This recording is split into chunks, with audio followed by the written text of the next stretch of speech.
Okay. So hello, my name is Maraya Karena, and welcome to another episode of the Cyborg Anthropology Podcast. And the theme for this podcast is pluralism. And I found pluralism a few years ago when I was really looking for vision.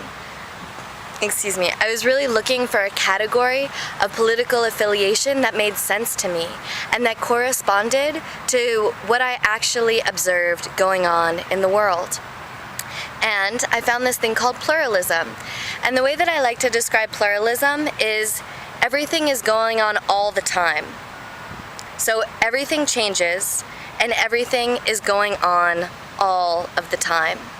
So whereas a lot of systems of thought, like anarchy, democratic socialism, communism, all of these other things, take a static picture of what it'll look like in the most utopian form, and even if it's more of a static explanation of a process, like with democracy, they say, this is what it will look like when it's finished.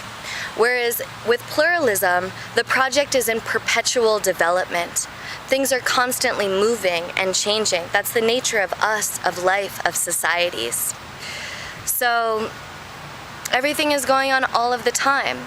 And really what pluralism does is it creates a container for this dynamic flux. It creates a membrane capable of holding change and complexity. So in the same way that creating a membrane allowed around the first single-celled organism allowed for this huge transition of life to happen, whereas before you had this bacteria that was basically just DNA rubbing up against each other, and that's actually how bacteria is able to propagate so quickly, is because there's nothing holding it back. It's just, slutty DNA rubbing up against each other, making more DNA. When eukaryotes developed and you actually put a membrane around life, what happened within the cell is that things were able to differentiate, diversify, and come to work at a greater level of complexity. And you can think about this with cities, like back in Italy when they would put a wall around a city, and even the idea of a city cognitively and experientially built that membrane. It's for the first time humans were able to differentiate into different roles. Say, I'm a teacher, I'm a blacksmith, I'm a priest, and come to work together as more of a complex organism. So I think that seeing pluralistically is actually a huge part of the paradigmatic shift in thought that's going on right now. So when I practice this as an actual practice, seeing pluralistically, I call it seeing what is. And this is actually what a lot of theorists and scholars from across all disciplines are in the process of applying. So there's this man named Peter Somerville, and he applied this to looking at power. And so whereas maybe a lot of us, when we think of structures of power, we think of government, and then maybe we think of the corporations pulling the strings, right? He said if you look at the way that that these structures actually come to bear on our lives, and if you look at the way that change happens, it's not solely through government. It's actually at the intersection between governments, markets, organizations, individuals, companies, and I would add media, right? So while social change comes about through complex processes which often include government, it's not purely within the realm of government to make that change. So you can think about this for yourself also, that the way that change happens is because you are pluralistically inhabiting all of these areas, acting as an individual, participating in markets, either actively or passively supporting certain governments, and that it's the pluralistic participation of all of these things converging where change actually occurs. And I think this is useful for us because currently a lot of the things that activists are working towards are not solely within the realm of government. Maybe they could be greatly benefited by certain kinds of government support.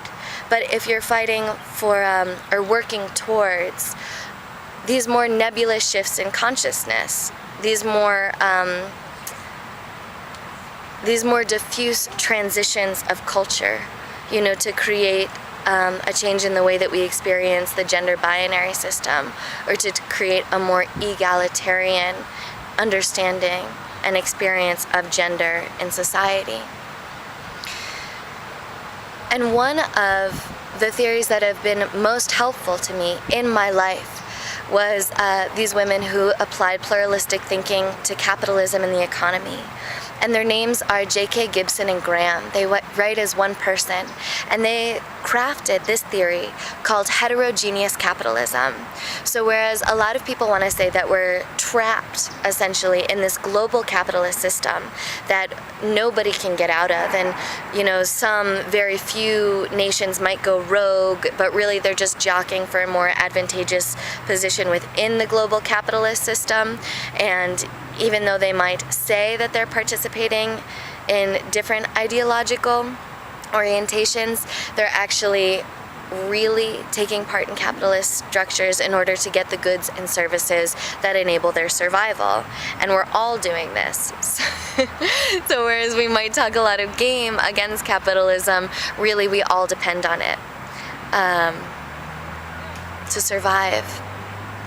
And J.K. Gibson and Graham said, well, that's really defeatist, that makes me feel bad about myself, that makes me feel like I'm not living according to my values, and why don't we look at what's really going on? And they said, when you pull back this hard casing of capitalism, when you peel back this patina that we've all internalized, you actually see that there's all of this other stuff going on. There's socialist structures, there's communes, there's anarchy, there's the care economy, gift economy, barter, the black market, and all of this is going on all of the time, right? And there's even people that are engaging capitalist systems to transmit a different kind of values. And we can be conscious of this. We can actually see money and capitalism as a potential form for creating the being in common that we want to make happen. And I think that this is a huge step for sustainability, because what it really means to be sustainable is that we can sustain ourselves, right? And that money may be one of the many pluralistic channels that enables us to do this. And actually, if you're into seeing the whole planet as a Gaian quantum computer, which I am, then things that are going on within capitalism that are really interesting, like person-to-person microloans and social entrepreneurship, are actually ways of disseminating the potential energy of money as an empowering force in a more egalitarian way spread across the globe. And so I think one of the crucial practices of seeing pluralistically, of seeing what is, involves, first of all, dissolving the categorical boundaries that you have inherited about what is power, about what is contributing towards economic activity, things like that. Letting those categories relax and dissolve so that you can see what's actually happening. And crucial to that is releasing your own judgment, of not knee-jerking into this is right or this is wrong or I like this or this isn't, but just relaxing into seeing what is. A lot of people with the internet want to say, well, I think the internet is deteriorating our quality of communication, or I think that the internet is the greatest thing ever, and just relaxing that. The internet is. And seeing pluralistically allows you to look at the way that it's actually impacting us, free from judgment and free from the boundaries of existing purely in the internet, but actually seeing the way that it translates into the material realm, into our relationships and communication, and not only between humans and information, but with the entire planet, with technology itself, and with the natural world. And I think maybe one of the greatest technologically facilitated membranes that we are working with currently is that of the planet itself. It is that through our technology being able to leave the face of the earth, enter into the stars, turn back to ourselves, and take a picture of the planet. I believe that this moment was the first time that we were able to cognitively and experientially understand the globality of our existence. And it makes sense to me that it was through representational realms. It was through a visual image and through other audio, visual, and multimedia expressions that came out of this that we were able to understand our pluralistic coexistence with each other. And that it's actually the contemporary nature of information that is a pluralistic generator. Because as the means of producing information are becoming democratized, so is our capacity to share and access information. And so it becomes more and more difficult for a dominator story, for a single narrative to tell and paint the picture of human experience. The more this becomes populated with individuals sharing their perspective, their subjectivity, their pluralistic accounts, that our own frame of reference necessarily has to account for a world where paradox is truth, where my story is just as true as yours.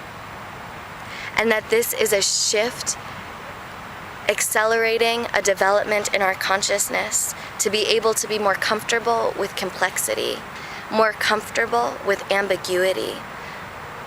That we have to see and honor the diversity of life happening within the planet and come into coexistence with it so that we can be a sustainable and much more complex organism.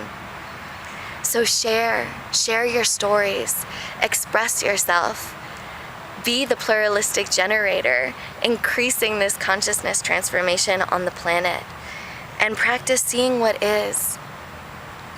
Practice dissolving your own categorical boundaries and looking without judgment at the world around you. So thank you so much for listening to my own subjective expression, and I look forward to the next podcast.